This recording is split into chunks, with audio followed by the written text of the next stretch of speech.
주님의 이름으로 성도님 사랑하고 축복합니다. 오늘 말씀은 요한복음 8장 2절에서 12절까지 말씀입니다. 요한복음 8장 2절에서 12절까지 말씀 봉독합니다. 아침에 다시 성전으로 들어오시니 백성이 다 나오는지라 앉으사 그들을 가르치시더니 서기관들과 바리새인들이 음행 중에 잡힌 여자를 끌고 와서 가운데에 세우고 예수께 말하되 선생이여 이 여자가 간음하다가 현장에서 잡혔나이다. 모세는 율법에 이러한 여자를 돌로 치라 명하였거니와 선생은 어떻게 말하겠나이까. 그들이 이렇게 말하면 고발할 조건을 얻고자 하여 예수를 시험함이러라.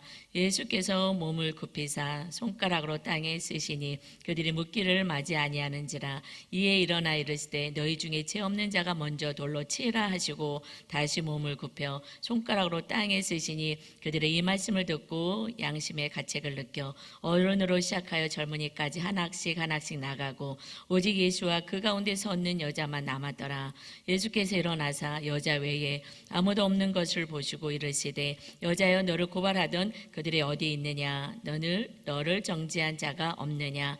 대답하되 주여 없나이다. 예수께서 이르시되 나도 너를 정죄하지 아니하노니 가서 다시는 죄를 범하지 말라 하시니라. 예수께서 또 말씀하여 이르시되 나는 세상의 빛이니 나를 따르는 자는 어둠에 다니지 아니하고 생명의 빛을 얻으리라.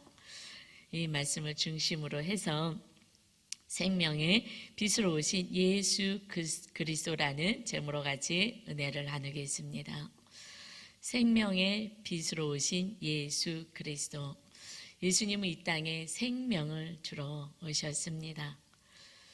그 생명은 100년의 생명이 아니라 100년만 돌보고 지키는 생명이 아니라 영원한 생명, 영생을 주기 위해서 주님의 몸을 찢고 피 흘려서 그래서 우리에게 생명을 주신 귀한 영생인 것입니다. 그리고 주님은 빛을 주러 오셨어요. 인생의 어둠 가운데 있는 그 영혼들에게 빛을 주러 오셨습니다. 어떻게 살아야 될지 모르고 혼돈과 공허 속에 있을 때에 그때에 주님이 우리 가운데 빛으로 오셨어요. 이제 주님의 빛이 비춰지면 어떻게 살아야 하는지, 진리가 무엇인지, 어떻게 해야 천국까지 가는지, 주님과 함께 살아가는지, 내 인생의 진로가 어떻게 펼쳐져야 하는지, 하나님이 나를 향한 뜻이 무엇인지 빛으로 진리로 환히 밝혀주십니다. 주님이 우리에게 참으로 기쁨을 주러 오셨어요. 여러분의 인생 가운데 지금 답답하고 뭔가 혼돈 속에 어둠 속에 참된 진리를 발견하지 못한 성도님들은 다시 오늘 생명으로 우리에게 빛을 주러 오신 주님을 다시 꼭 부여잡고 주님이 나의 모든 것 되십니다. 주님으로 부여잡고 주님이 주시는 기쁨과 안식을 누리시기를 바랍니다. 오늘 대면 예배를 드려라 하고 정부에서 이렇게 허락이라 그래야 되나요? 뭐 이렇게 얘기가 나왔죠. 하나님께 너무 감사했어요. 나오고 싶어도 예배드리고 싶어도 드리지 못했던 그 성도님들이 오늘 예배드리니 얼마나 감격스럽습니까? 집에서 그 영상으로 보는 거와 어디 같겠습니까? 이렇게 주님의 몸된 교회에 와서 예배하시는 여러분, 찬양 때부터 가슴이 뻥 뚫리지 않습니까? 오늘 정말 안에 답답한 것들이 다 사라지고 빛으로 어둠을 몰아내시기를 바랍니다. 저도 너무나 기쁜 거예요. 안 보던 얼굴들이 보이니 너무나 기쁘죠. 하나님은 더 반가우실 것 같아요. 수고했다, 고생했다, 코로나로 또 여러 가지 어려움과 두려움 속에 있었는데 그래 수고했다 하실 거예요. 특히 오늘 더 감사한 것은 오늘 임직식이 있습니다. 이 코로나로 믿음이 다 떨어져 가고 있는 이때에 그래도 오늘 10분이 임직 직분을 받는데요. 그래도 믿음이 떨어지지 않고 오히려 굳건하여 져서 한 영혼들을 더 섬길 수 있는 그런 주님의 제자로 세움받게 되는 날이니 저는 개인적으로 너무 감격스럽습니다. 하나님, 다들 힘들다고, 어렵다고, 또 코로나가 두렵다고, 무엇이 두렵다고, 지금 경기가 너무 어려워서 힘들다고 하고 좌절하고 낭망하고 두려움 속에 있으나, 그러나 거기에서도 그럴수록 더욱더 주님을 의지하였던 그런 성도님들이 이렇게 직분자로 세워지는 이때, 결국 환경이 중요한 것이 아니라 내가 얼마나 어떤 환경 속에서도 주님을 부여잡고 어둠을 몰아내고 빛으로 살아가는 것, 이것이 진정한 믿음인 줄 믿습니다.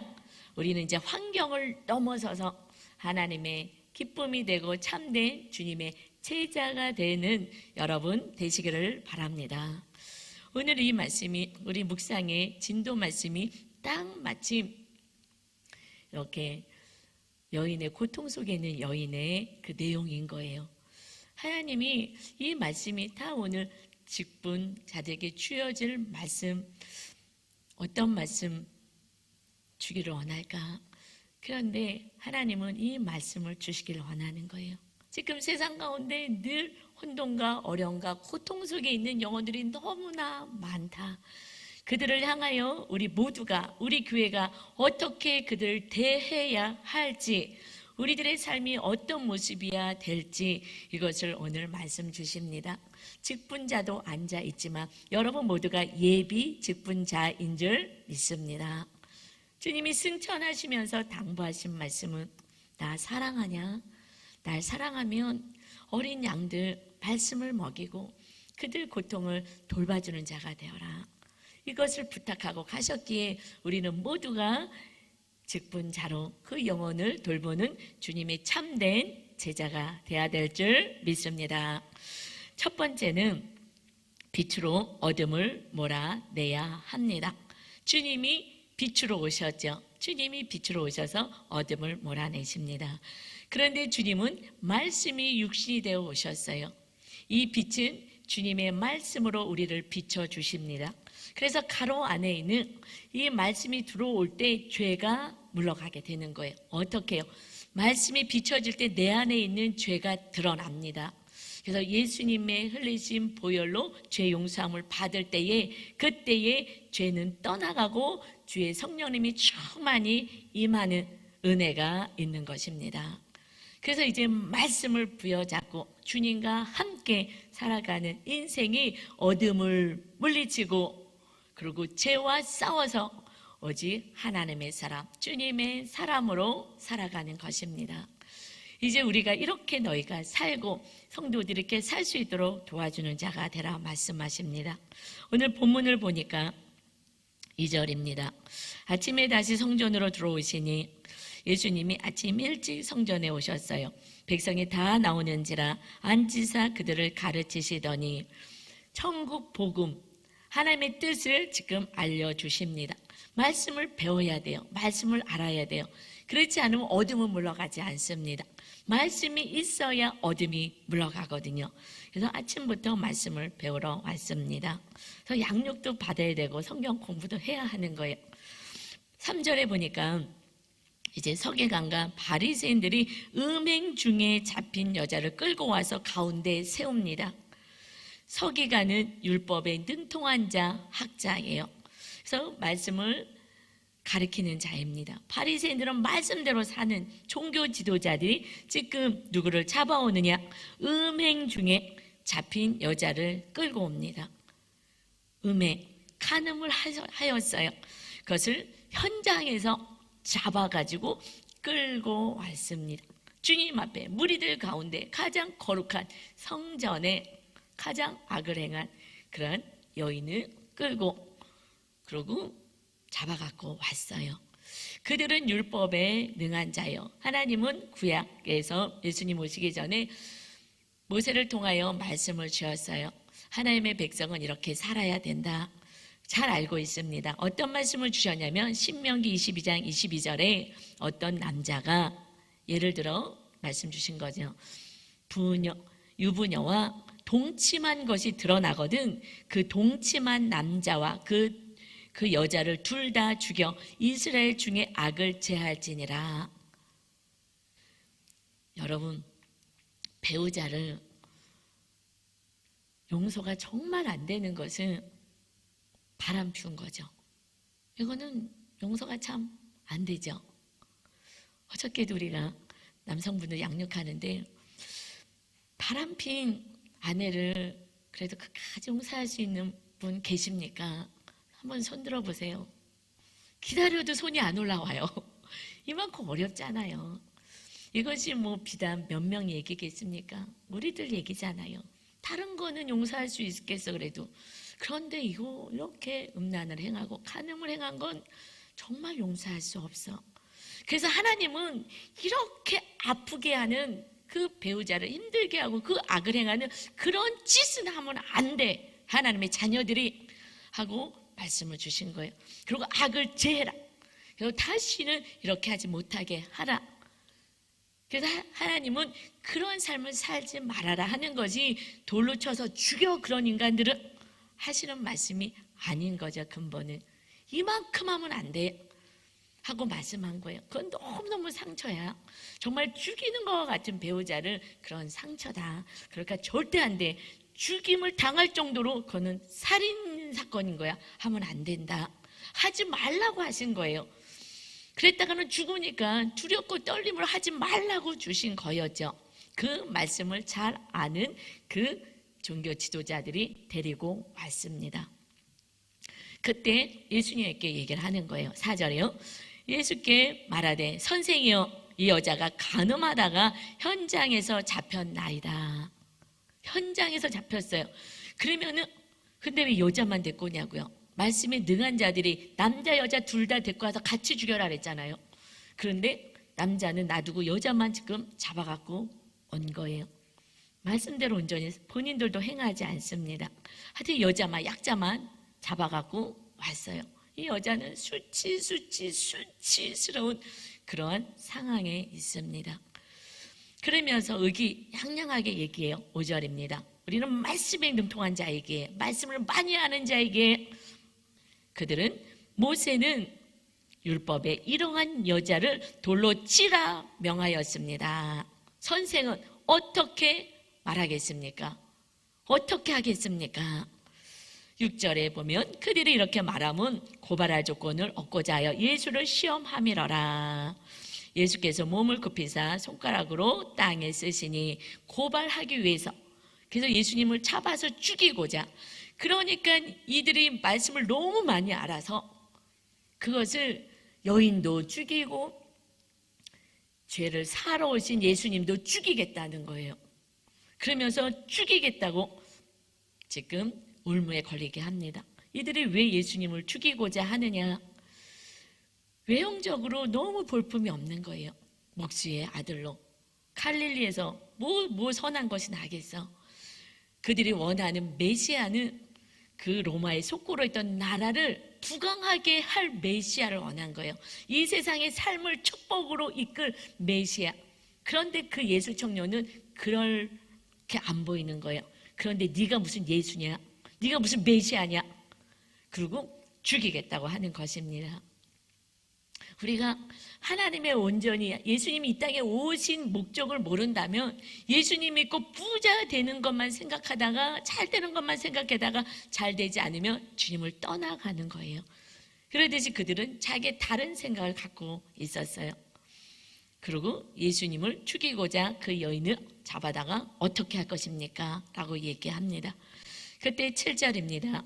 그들이 묻기를 맞이 아니하는지라. 예수님은 지금 땅에다가 손가락으로 친히 글을 쓰셨어요. 그런데 그들이 관심이 없습니다. 그리고 묻기를 맞이 아니하였다. 계속 묻는 거예요. 어떻게 할 거냐고요? 어떻게 하겠습니까? 막 자꾸 물어보는 거예요. 이에 예수님이 일어나서 이르시되 너희 중에 죄 없는 자가 먼저 돌로 치라 하시고 돌로 쳐라. 죄 없는 자가 먼저 하고 말씀을 하십니다. 그리고 다시 8절에 몸을 굽혀서 손가락으로 땅에 또 뭔가를 쓰시는 거예요. 그들이 이 말씀을 듣고 양심의 가책을 느껴 어른으로 시작하여 젊은이까지 하나씩 나가고 오직 예수와 그 가운데 섰는 여자만 남았습니다. 이 말씀을 듣고 무엇을요? 말씀을 들어야 양심의 가책이 느껴지는 거예요. 말씀을 들었어요. 땅에다가 뭔가를 쓰시고, 그리고 너희 중에 죄 없는 자가 돌을 들어 쳐라 했어요. 그러니까 그들은 이 말씀을 받았어요. 하나님의 주님의 말씀이기 때문에 강력했던 거예요. 그 말씀이 딱 마음에 와서 나에게 적용이 되었습니다. 말씀이 나에게 적용이 되지 않으면 너를 죽이는 데 사용해요. 이 말씀대로 살지 않아. 저 사람 말씀대로 살지 않아. 그래서 나는 저 사람하고 가까이 하고 싶지 않아. 저 사람은 나는 배울 것도 없어. 예수님조차도 죽이는 자가 되는 거예요. 진리 안에 거하지도 못하면서. 그런데 예수님까지 죽이는 자가 말씀을 갖고 너에게 적용하는 자입니다. 말씀은 나에게 적용하라고 주신 거예요. 나에게 적용하니 나도 죄인이지. 이것을 알게 되는 순간 우리는 정죄를 멈추고 도를 멈춥니다. 지었던 도를 내려놓는 거예요. 이 말씀은 나에게 주시는 말씀입니다. 그러지 않으면 예수님도 죽이는 말씀으로 변해버리는 거예요.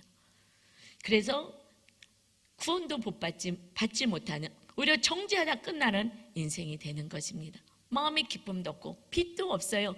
여러분, 누군가를 미워해보고 정죄해 보십시오. 속으로는 입으로 마음껏 얘기하니까 시원할지 모르지만 마귀한테 잡혀 있어서 마음에는 안식이 없지요. 그들이 하나 둘 떠나갑니다. 그리고 그 여자와 둘만 남는 거예요. 그래서 이 말씀이 적용된 사람들은 이제 돌을 내려놨어요. 그럼 과연 예수님은 뭐라고 이렇게 쓰셨을까요? 궁금하잖아요. 그런데 거기에 대한 해석은 없어요. 정확히는 알 수 없어요. 근데 우리가 추측하건대 이들은 율법학자고 예수님은 올무에 걸려서 죽이려고 하는 걸 알기 때문에 율법에 근거해서 말씀하실 거예요. 또 율법은 하나님이 주신 말씀이에요. 근데 하나님이 친히 돌판해 주셨어요. 이것이 십계명입니다. 하나님은 십계명을 주셨을 거예요. 거기다가 그 글을 썼을 것 같아요. 그런데 십계명을 친히 돌판에 써주셨어요. 이것은 지울 수도 없고 하나님이 친히 써주신 이 말씀은 반드시 이루어지는 이 말씀, 언약의 말씀, 이것을 주신 거죠. 그런데 모세가 그것을 이제 받아갖고 기하게 오는데 밑에서 무슨 잔치 소리가 나요. 그래서 가봤더니 뭐 한 30일쯤 40일 만에 내려왔는데 이 말씀을 받고 하나님의 백성에게 주시는 말씀을 받고 그랬는데 이들이 모세가 보이지 않으니까 하나님이 우리를 버린 건가 봐. 하나님이 없는 거야. 애굽에서 믿던 금송아지 세워줘서 우리의 신이 되게 하라. 우리 지금 강야에서 너무 두렵다. 그래서 그 잠시 정말 한 달 동안만 모세가 보이지 않아도 금송아지로 만드는 거예요. 그리고 우리를 인도하신 하나님이라고 잔치를 하고 있는 거예요. 여러분, 우리가 예수님을 믿습니다 하지만 말씀대로 사는 것이 예수님을 믿는 자녀예요. 그렇지 않으면 금송아지 같이 다른 것을 우상을 부여잡고 사는 거예요. 그래서 양육을 통해서 무슨 금송아지 같은 우상을 부여잡고 있는지 우리는 빼내는 작업을 하는 거죠. 금송아지인데 우리를 인도하신 하나님이라고 춤을 추는 거예요. 여러분, 하나님을 믿습니다 그렇지만 말씀을 부여잡지 않는다면 그러면 우리는 다른 우상을 믿으면서 교회에 다니는 거예요. 그들은 다 하나님의 백성 되기를 약속한 이들입니다. 그래서 할 수 없이 다시 회개하고 그들이 회개하고 가서 모세가 다시 말씀을 받아갖고 오죠. 십계명은 두 번째 말씀을 받아왔습니다. 첫 번째 말씀을 관심도 없는 거예요. 그래서 다시 받아왔어요. 예수님이 지금 두 번 말씀을 쓰십니다. 그때와 똑같이 그때를 좀 생각해 보라고. 하나님의 말씀을 주실 때 너는 하나님을 거부하고 말씀에 관심이 없어서 말씀이 없으면 어둠이 떠나가지 않는데 말씀이 없으면 내 뜻대로 살아가는 거예요. 그러니까 예수님은 그냥 오셔갖고 말씀을 가르치는 거예요. 하나님의 뜻이 무엇인지.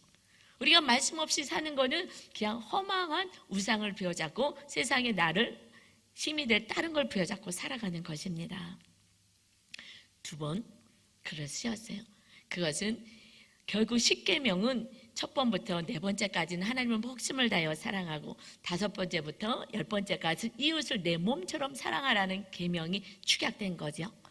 그래서 사랑해야지라는 그 계명을 주신 것 같습니다.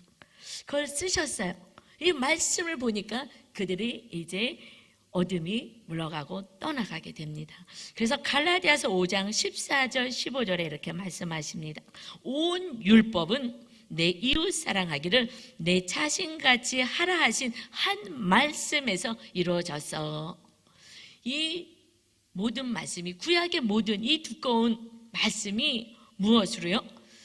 이웃을 나처럼, 나 자신처럼 사랑해. 그 한 구절을 가지고 구체적으로 소를 훔쳐갔어. 이웃이 나에게 악을 행했어. 그럼 어떻게 해야 돼? 그럼 이렇게 해라, 저렇게 해라. 아주 그 일상생활에서 구체적으로 적용할 수 있도록 그렇게 풀어서 준 것이 레위기의 말씀이에요. 법인 거예요. 어렵다 그러지만 어려운 게 아니라 다 사랑해라라는 말씀을 하고 있는 것입니다. 그런데 그렇게 하지 않으면 만일 너희가 서로 물고 먹으면 피차 멸망할까 조심하라. 그 여인을 죽이고 예수님을 죽이는 자 서로 다 죽이는 거야. 결국 배우자를, 부모를, 이웃을 사랑하지 않는다면 서로 멸망당하고 말 것이야. 가정을 깨어버리고 깨지고 말 것이야. 교회도 깨지고 말 것이야. 공동체도 깨지고 말 것이다. 피차 멸망하는 것이다 하고 말씀하십니다. 결국 이 말씀은 너를 변화시키는 말씀이 아니라, 너를 정죄하는 말씀이 아니라, 너를 죽이는 말씀이 아니라 나를 살리는 말씀인 줄 믿습니다. 나를 살리고자 주신 말씀인 거예요. 내가 적용이 되지 않으면 말씀대로 사는 게 얼마나 힘든지 모르는 거예요. 그러니까 나는 말씀대로 산다고 착각해요. 벌써 남자 여자 같이 데리고 오라 그랬는데, 같이 죽이라 그랬는데 남자는 놔두고 그 연약한 여자만 잡아갖고 왔잖아요. 그거부터 벌써 말씀을 지키지 않으면서 말씀대로 산다고 얘기하는 자기의 모습이 전혀 보이지가 않는 거예요. 이웃을, 그 여인을 불쌍히 여기는 마음이 전혀 없습니다. 주님은 사랑의 법인데 사랑의 법을 사용하지가 않는 거예요. 이 여인이 죄를 졌어요. 그것은 마땅히 죄를 진 거는 맞습니다. 그런데 이 여인이 그렇게까지밖에 할 수 없는 상황이 있을 것 같아요. 우리가 요즘은 가정이 많이 깨어져서 이혼한 가정들이 많이 있습니다. 우리가 그것을 가지고 어떻게 정죄하겠어요? 그까지 사랑했어야지 누가 어떻게 함부로 얘기할 수 있겠습니까? 그거는 그런 상황이 돼보지 않고는, 만약에 그 상황이 됐다면 우리는, 저와 여러분은 더 할 수도 있는 죄인인 것을 인정하셔야 합니다. 여러분, 그 상황이 되지 않아서 그러지, 그 상황이 됐다면 더 할 수도 있는 사람인 거예요. 우리가 함부로 정죄할 수가 없습니다. 얼마나 고통스러웠으며 그렇게밖에 할 수 없었겠어요. 저는 일주일에 숙제같이 보는 프로그램 하나가 있습니다. 금쪽이라는 그 프로그램을 봐요. 요번에 본 그 영상은 이혼을 했어요. 젊은 분이신데, 그런데 아이를 데리고 올 수 없어서 이 엄마가, 이 아이는 시댁 어른들이 키웠다고 해요. 한 6학년 정도 되는 여자아이와 한 2학년쯤 되는 초등학교 남자아이였어요. 그런데 얼마나 싸워대는지 정말 무섭게 싸워대요, 둘이서. 저를 어떻게 하지? 엄마가 어떻게 말릴 수가 없는 거예요. 엄마가 말리면 서로 왜 동생 편 드냐, 누나 편을 드냐 그러면서 악을 하고 악을 쓰고 엄마한테 욕을 해야 되는데 엄마가 감당할 수가 없어요. 엄마는 혼자 키우기 때문에 더 잘 키우고 싶잖아요. 그러니까 아이들에게 더 많은 규칙을 가지고 그것으로 아이들을 양육하고자 해요. 엄마 안에 그 결핍도 있고, 그리고 아이들도 또 상처가 있고, 또 이혼하기 전에는 극도로 악을 행하면서 싸우잖아요. 아이들이 그것을 다 보고 받고 다 상처 있는 사람들이 모였어요. 그 모습을 보니 정말 정말 제 안에서도 눈물이 나더라고요. 제가 그거 보면서 많이 울어요. 아, 우리 성도님들의 모습이구나. 지금 혼자서 아이들 키우든 아이들이 없든 이런 모든 삶들이 똑같지 않겠습니까? 그걸 보면서 어떻게 우리 성도님들 좀 더 도와줘야 될까 하면서 저는 숙제같이 늘 봅니다. 여러분, 우리가 그 상황이 안 됐으니까 우리는 그래도 요만큼 그래도 사는 거예요.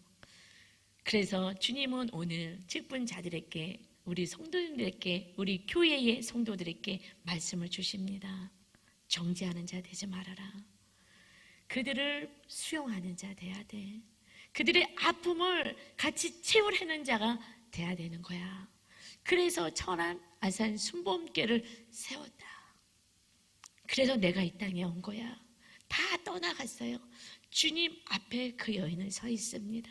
우리가 개인적으로 주님 앞에 서는 자가 돼야 돼요. 하나님, 제가 은밀하게 지은 죄가 있어요. 내가 몸으로는 내가 간음을 행하지 않았어도 주님은 마음으로 행한 것도 간음이다 하였는데 저도 똑같은 죄인입니다. 이 고백할 때 주님의 빛이 우리 안에 비춰져서 다시 주님의 은혜로 주님의 사랑으로 채워지게 될 줄 믿습니다. 내 모습을 보지 않으면 정말 저는 의로운 자가 되는 거예요. 제가 어느 날부터, 어느 날이 아니고요, 목사 안수받기부터 확실하게 달라졌어요. 확실히 제가 완전히 달라진 것, 목사 안수받고 더 달라졌어요. 그 전에도 하나님이 신학교 때 너가 말씀대로 살아야 된다. 이것을 신학교 때부터 훈련을 개인적으로 환상 가운데서 말씀을 주시고 환상을 보여주셔서 그때부터 제 뜻을 내놓고 말씀대로 사는 훈련을 했어요. 그러나 설교를 해야 되는데 내 안을 하나님이 다 아는데, 여러분 사랑이세요. 내가 남편을 사랑하지 못하고 시부모님을 사랑하지 못하고 누군가를 사랑하지 못하고 강단에 쓰는 것은 저는 속이는 자 같더라고요. 이 강단을 쓸 수가 없는 거예요. 무슨 일이 있어도 강단을 쓰기 전에는 다 해결해야 되는 거예요. 그래서 사랑하고 용서하고 안 되면 5시간이 돼도 기도하는 거예요. 나를 쳐서 주님의 사랑이 내 안에 들어올 수 있도록 그렇게 하면서 저는 달라졌어요. 와, 천국이 내 안에 임하는 거였구나. 그 다음부터는요, 저는 관계 중심 유형이에요, MBTI에서. 그래서 관계가 중요시 여겨지고 또 외로움도 잘 타고 하거든요. 그랬는데 지금은 어저께 우리 그 남성분들에게 얘기했어요. 집에 가서 아내들 잘해줘야 되겠다고 얘기해요. 그래서 오늘 가서 잘해주세요. 그랬더니 이렇게 얘기해요.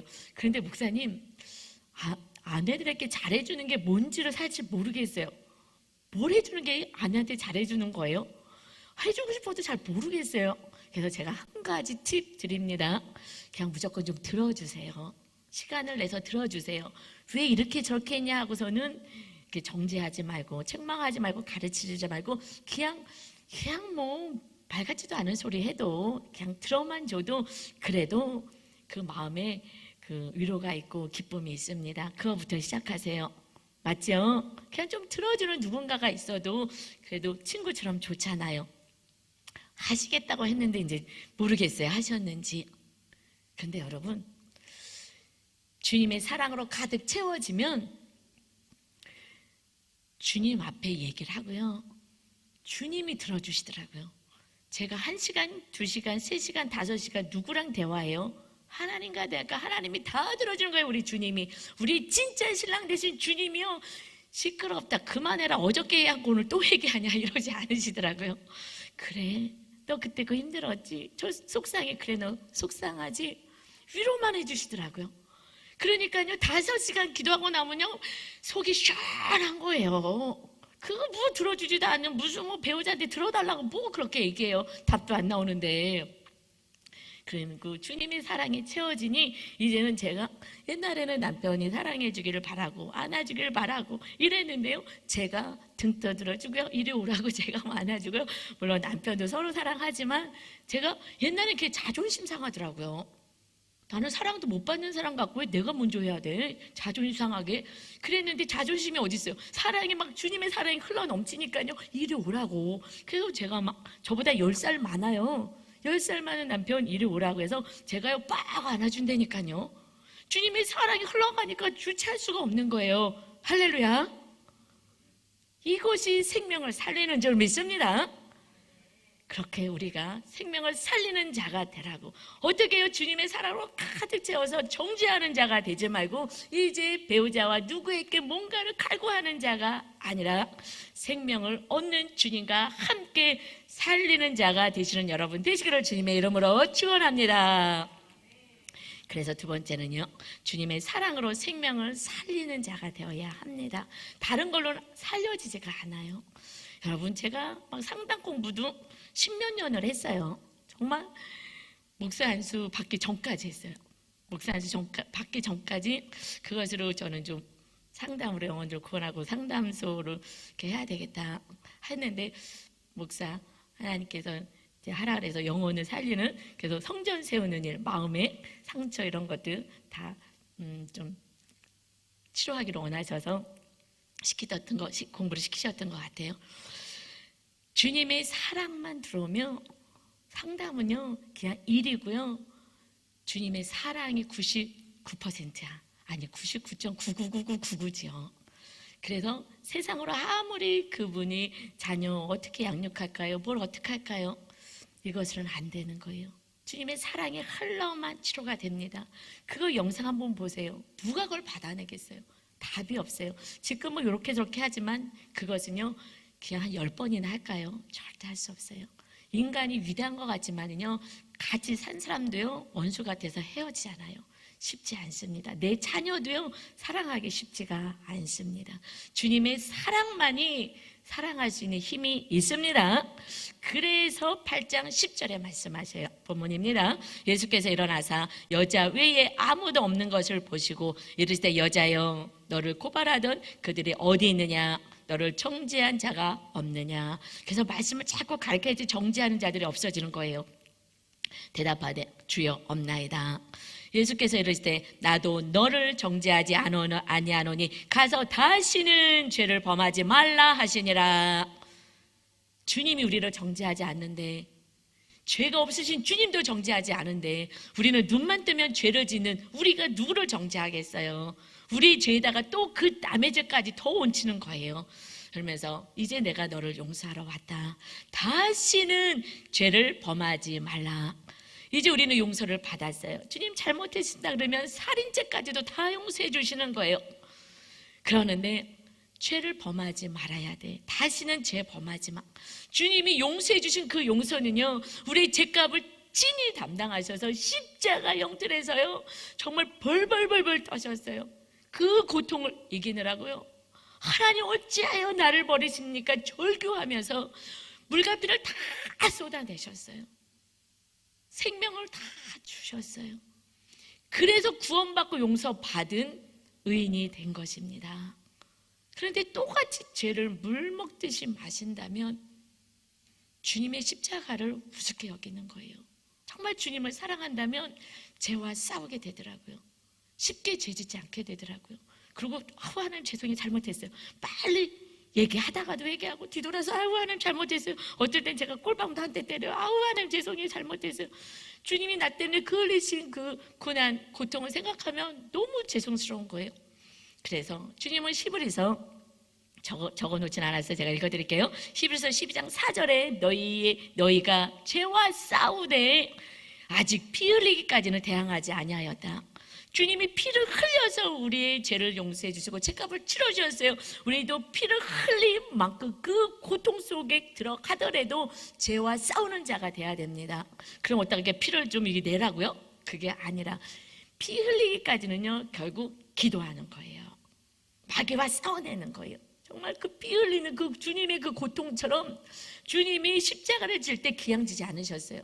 이 잔을 내게서 옮겨 주셨으면 좋겠습니다. 그러나 하나님의 뜻이라면 행하겠습니다 하고 기도했더니 하나님의 뜻을 알기에 그랬더니 막 기도를 하는데 힘써서 예수도 더 간절히 기도하였더라. 그래서 이 모세혈관이 터져서요 핏방울이 될 정도로 그래, 그 피를 얘기하는 거예요. 정말 사명을 감당하고 그 나를 힘들게 하는 그 영혼들까지, 또 나를 죄 가운데 음란으로 빠지고 죄악으로 빠지게 하는 죄와 싸우는, 기도하여서 정말 땀방울이 핏방울이 될 때까지 기도한다며. 그런데요, 한 3시간만 하루에 기도해 보세요. 우리 지금 권사님이 가정 안에 문제가 있어서 기도하는데요, 교회에서 주무시면서 저희랑 같이, 저희는 이제 코로나 이런 성도님 때문에만 저는 자고 있는데, 교회에서 가정에 문제가 있으니까 그걸 통해서 기도하셨어요. 그리고 새벽에 일어나서 기도하고, 그래서 맨 처음에 2시간 기도하시니 지금 3시간 이제 기도하신 지 한 2달 넘었나 이렇게 되시거든요. 이 추운데 이 한파에서도요 같이 기도하면서 있었는데 기적이 일어났어요. 그 가정의 기도 문제는 기적같이 하나님께서 기가 막힌 은혜로 해결해 주셨고요. 기적이, 진짜 기적은 이 권사님이 완전히 성령의 사람이 돼서요 천국을 얘기해요. 목사님, 내가 왜 염려했는지 모르겠어요. 혼자 사시니까 노후에 대한 염려도 있었는데 왜 이런 걸 염려했는지 모르겠어요. 아니, 천국을 준비하러 오신 주님인데 천국을 사모해야지. 천국에는 관심이 없고 무슨 몇십 년 살지, 주님이 언제 오실지는 모르는, 그러면서 막 얘기하는데 완전히 다른 분이 됐어요. 2달 전에 제가 권사님 염려하지 마시고 뭐 했는데, 야, 기도하니까 그게 하늘이 열리는구나. 여러분, 기도하셔야 마귀가 떠나가고 빛이 어둠을 물리치는 줄 믿습니다. 기쁨과 감사와 찬양에 넘치시더라고요. 그래서 여러분, 결국 우리는 기도하는 자가 돼야 합니다. 그래서 골로새서 1장 13절에 말씀하셔요. 그가 우리를 흑암의 권세에서 건져내사 그의 사랑의 아들의 나라로 옮기셨다. 우리를 흑암에서 주님의 어마어마한 사랑의 그 고통으로 우리를 무슨 나라에 살게 했다고요? 사랑의 나라예요. 그 예수 그리스도의 그로 구원받은 하나님의 백성들은 이제 사랑의 나라가 내 안에 임하고, 사랑의 나라는 천국인 줄 믿습니다. 주님이 계시는 곳은 사랑인 거예요. 정말 음란한 그 여인까지 다 용서할 수 있는, 어떤 죄도 용서할 수 있는 주님 용서와 사랑이 있는 곳입니다. 이제 우리 마음이, 우리 교회와 여러분의 가정이 온전한 주님의 사랑의 나라가 되시기를 바랍니다. 그래서 승천하시고 이 땅에서 마지막 사명 감당하기 전에 주님이 내가 새 계명 주겠다 하셨어요. 이제 이 계명을 부여잡고 사는 것입니다.